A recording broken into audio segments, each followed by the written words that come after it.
بسم الله الرحمن الرحيم.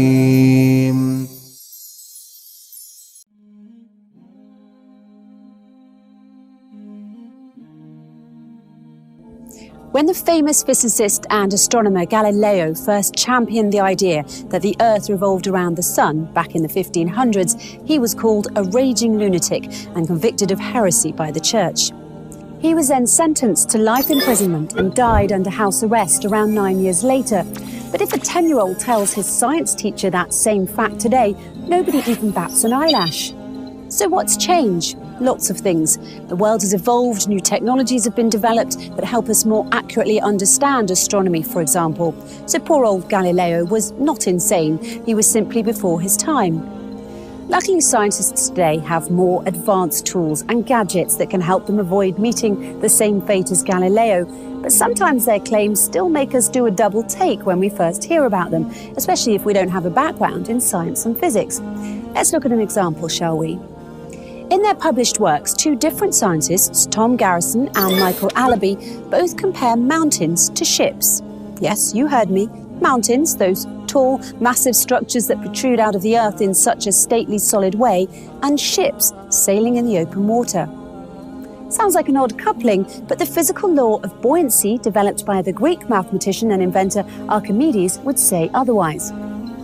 This is because the driving force behind both ships and mountains is one and the same, and it's something called buoyancy.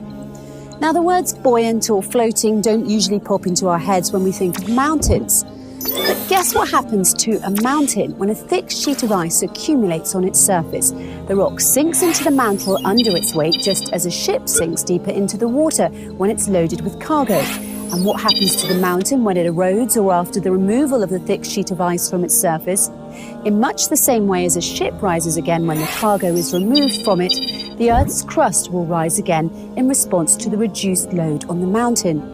We know all this today from the research conducted by scientists such as Garrison and Allaby in 2013 and 14. But flashback 14 centuries ago to when the Qur'an was revealed, and you'll find that it too makes the same analogy in chapter 42, verse 32, when it says, "And among his signs are the ships in the sea like mountains." How in the world could a book revealed that long ago possibly contain such accurate scientific analogies in the glaring absence of the necessary scientific tools and proofs at that time? Yet another example of modern science mirroring the Qur'an relates to the concept of inertia. In 2011, in the 39th issue of the Thresholds Journal entitled Inertia, one of the articles, written by Dr. Caroline O. Fowler, who has a PhD in the Department of Art and Architecture from Princeton University, is entitled "Standing Mountains Move Like Clouds." And you thought the pairing of mountains and ships was bizarre. In this article, Dr. Fowler offers her reflections on inertia using the artwork of a famous painter called Abraham Bloemaert. She begins by describing the concept of inertia as defined by Sir Isaac Newton's first law of motion, namely that a body will persist through force in a state of either rest or motion until moved by another body. She then goes on to shower her praises on the painter for his ability to express this rather abstract concept of inertia with only the stroke of his paintbrush in a single picture. In her conclusion, Dr. Fowler further draws attention to the fact that Bloemaert moved towards an understanding of movement, which is not about setting things into motion through a violent force, but instead suggests the notion that the world may already be in movement, and like the mountains that move like clouds, movement and rest are two different but ontologically equal states. It is impressive when art is able to depict scientific notions in a straightforward way. But long before Bloemaert, Newton or Galileo himself, it was the Qur'an that presented the understanding of force and movement as a relational concept.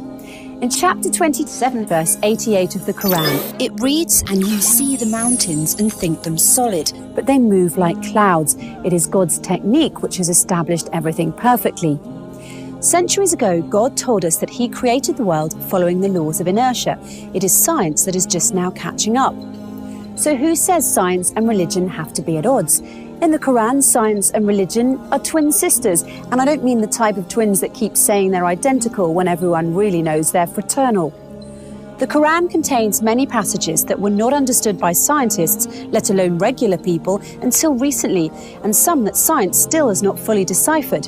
But this should come as no surprise. In fact, the Quran itself tells us that this will happen when it says, "And these similes we put forward for mankind, but none will understand them except those who have knowledge."